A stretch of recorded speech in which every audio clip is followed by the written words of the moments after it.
Hai semuanya, kembali lagi bersama aku Rizka, si tukang cerita yang bawel. Today, I'm going to tell you a story about Timun Mas. Cerita Timun Mas adalah cerita legenda rakyat yang berasal dari Jawa Tengah. Timun Mas ini adalah cerita tentang keberanian seorang gadis kecil yang melarikan diri dari seorang buto atau monster. Kayak kalau misalnya di film-film luar mungkin kita bisa bilang kayak monster or gigantic monster or something like that. So here when the story begins. Pada zaman dahulu kala di sebuah desa kecil di daerah Jawa Tengah, hiduplah seorang janda tua bernama Mbok Sarni. Mbok Sarni ini sangat kesepian karena beliau hidup sendiri. Mbok Sarni ini sangat kesepian karena beliau hidup sendiri. Dan setiap hari dia selalu berdoa kepada sang dewa, "Dewa, berikanlah aku anak, Dewa, berikanlah aku anak, Dewa, berikanlah aku anak." Namun sayangnya, dewa tak kunjung memberikan beliau anak hingga beberapa tahun kemudian. Namun, walaupun Mbok Sarni ini sangat tekun berdoa kepada dewa, dewa tidak kunjung juga memberikan anak, padahal Mbok Sarni sendiri sudah sangat tua. Pada suatu hari, dewa seakan mengabulkan permintaan Mbok Sarni yang setiap hari ini sudah berdoa terus kan kepada sang dewa kayak, "Kasih aku anak dewa, kasih aku anak dewa." Akhirnya, pada suatu hari ada seorang raksasa besar yang kayak boom boom boom, terus dia suaranya sangat menggelegar dan raksasa ini suaranya sangat menggelegar dari arah hutan tempat tinggal Mbok Sarni. Raksasa ini berkata kepada Mbok Sarni, "Hei Mbok Sarni, aku udah dengar kau berdoa setiap hari. Kau mau punya anak, ku kasih kau anak.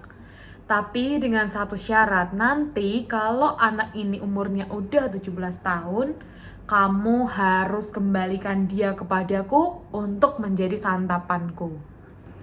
Lalu tanpa berpikir panjang, karena Mbok Sarni ini kan udah pengen banget punya anak ya guys dari dulu, dan dia udah sangat kesepian, tua dan sangat kesepian. Jadi tanpa berpikir panjang, mungkin at that time dia juga mikir kayak, alah paling nanti juga bentar lagi kalau misalnya sebelum 17 tahun aku udah meninggal, anak ini kan mungkin juga udah bukan jadi tanggung jawab aku. Mungkin at that time dia mikir kayak gitu.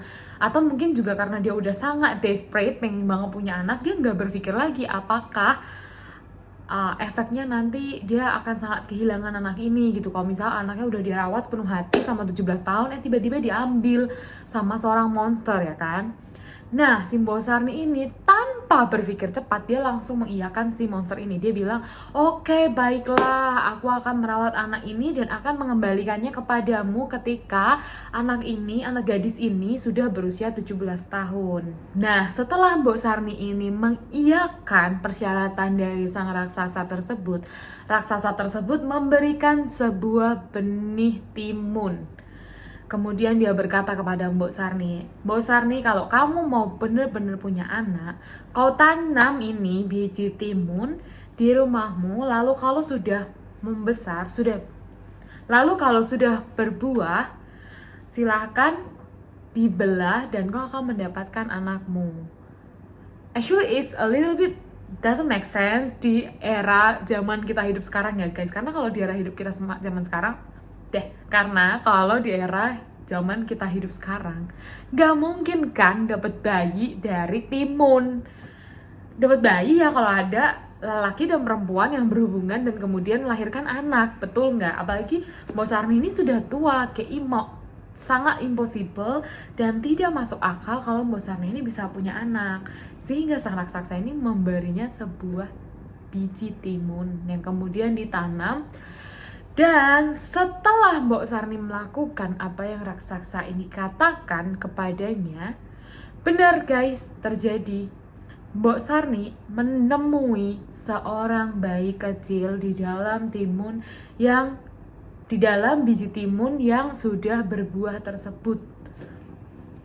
Lalu Anak tersebut diberi nama oleh Mbok Sarni Timun Mas. Mungkin juga, ini aku so tau banget ya mengomentari semua hal.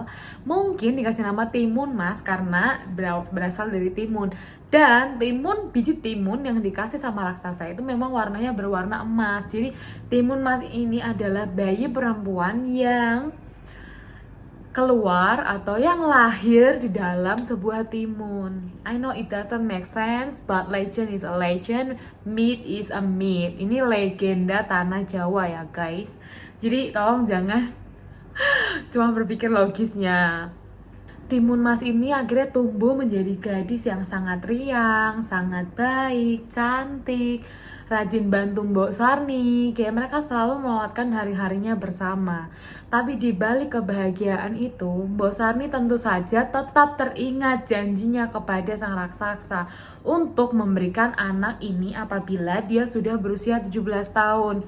1 tahun berlalu, 2 tahun berlalu, 3 tahun berlalu dilalui oleh Mbak Sarni dan Timun Mas dengan sangat bahagia.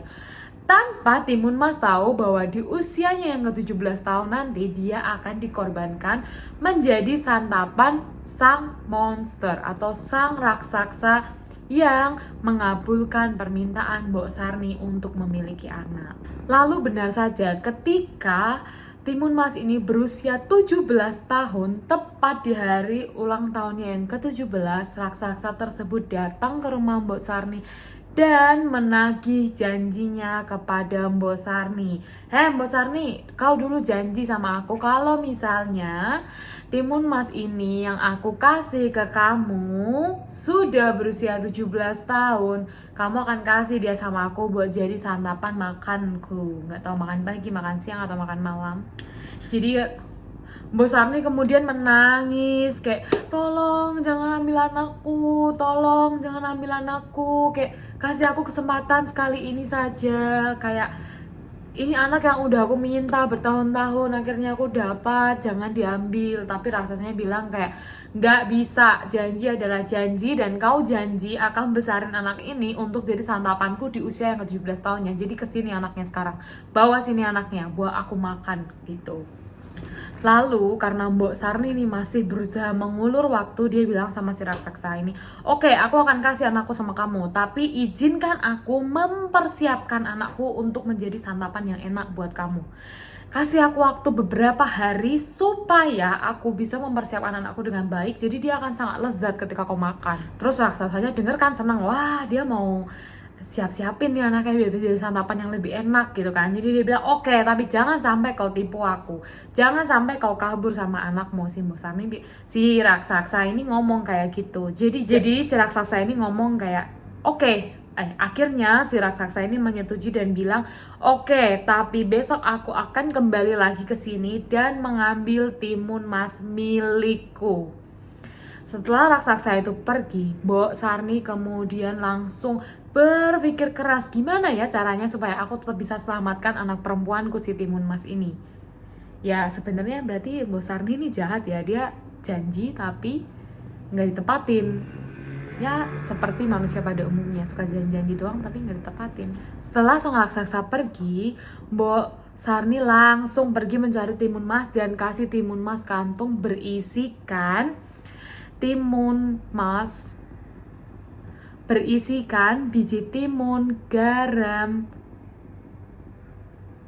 berisikan 4 benda ajaib, yaitu biji timun, jarum, garam, dan terasi. Lalu setelah itu Mbok Sarni bilang sama Timun Mas, kamu harus lari sejauh mungkin dari raksasa ini.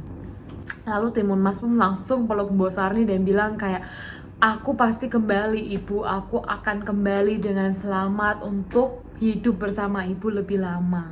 Kemudian pada pagi harinya raksasa ini beneran datang dan dia bilang, mana Timun Mas gitu. Lalu Timun Mas ini keluar dari rumah dan langsung berlari ke hutan sekencang-kencangnya karena sangat takut kalau misalnya ditangkap sama si raksasa ini. Nah untungnya raksasa ini tidak membunuh Mbok Sarni teman-teman, karena dia fokusnya adalah mengejar Timun Mas, yaitu mangsa aslinya. Setelah itu raksasa itu berlari juga, Lalu raksasa ini juga berlari mengejar Timun Mas. Timun Mas berlari sangat kencang karena dia sangat takut kan pasti ketangkap sama raksasa ini. Karena dia tahu kalau misalnya aku ketangkap, aku bakalan dimakan. Akhirnya Timun Mas melemparkan benda pertama, yaitu biji timun. Ketika biji timun itu dilemparkan sama Timun Mas sambil berlari ya, pastinya lari terus dia lempar gitu.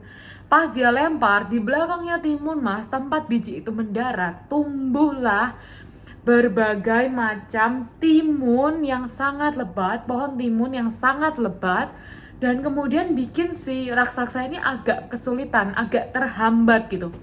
Tapi kan ini cuma pohon-pohon timun yang sangat banyak, jadi raksasa ya cuma tinggal makan. Ya raksasa makan pasti cepet kan karena dia besar gitu. Jadi akhirnya halangan itu langsung diselesaikan oleh sang raksasa dengan sangat cepat. Setelah Timun Mas melihat bahwa si raksasa ini berhasil melintasi rintangan pertama yang dia lemparkan, dia langsung berlari lagi, dan ketika raksasa sudah sangat dekat dengan dia lemparkan benda kedua, yaitu jarum. Ketika jarum itu menyentuh tanah, langsung tanah tersebut menumbuhkan banyak sekali hamparan bambu yang sangat tajam, sehingga sang raksasa agak kesulitan karena dia harus melewati dan pasti agak kayak agak tersayat-sayat kulit raksasa ini. Tapi ya again, raksasa kan pasti kulitnya tebal, jadi kelintangan kedua ini juga tidak terlalu sulit bagi sang raksasa untuk keluar dari hutan bambu yang ditimbulkan dari benda ajaib, yaitu berupa jarum yang dilemparkan oleh sang Timun Mas.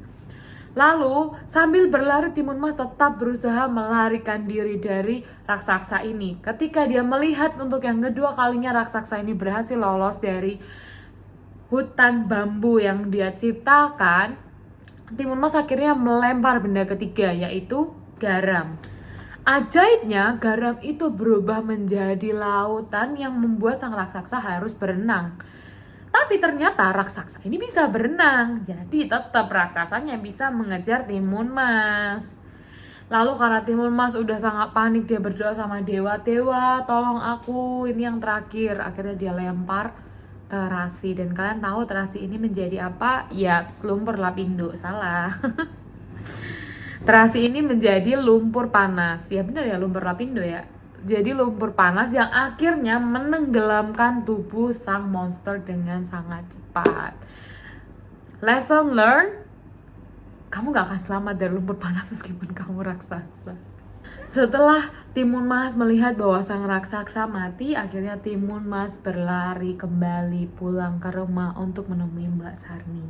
Ketika ketemu Mbak Sarni, Timun Mas udah kayak menangis bahagia. Ibu, aku akhirnya berhasil mengalahkan raksasa itu dan kita bisa hidup bahagia selamanya gitu. Nah, jadi kesimpulan dari cerita ini adalah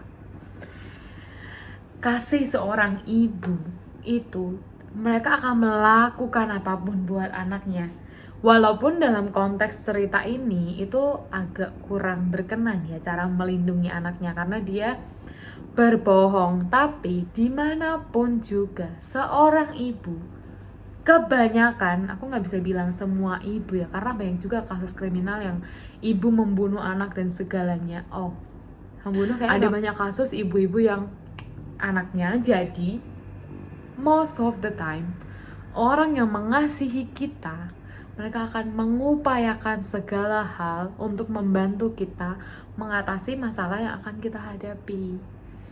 Dan sama seperti Timun Mas yang ketika dia udah dikasih benda-benda ajaib sama ibunya, ketika dia berhasil lolos dari tantangan itu, dari raksasa itu, dia kembali pulang mengucapkan terima kasih dan melanjutkan hidupnya. Sama juga kayak kita ya guys, sebagai manusia kadang kita banyak banget kayak hal-hal yang bikin kita merasa, wah hidup aku gini ya, hidup aku gitu ya, kayaknya banyak banget tantangannya. But you guys always have sosok Mbok Sarni dalam hidup kalian, entah itu ibu kalian, entah itu saudara kalian, entah itu kakak adik kalian.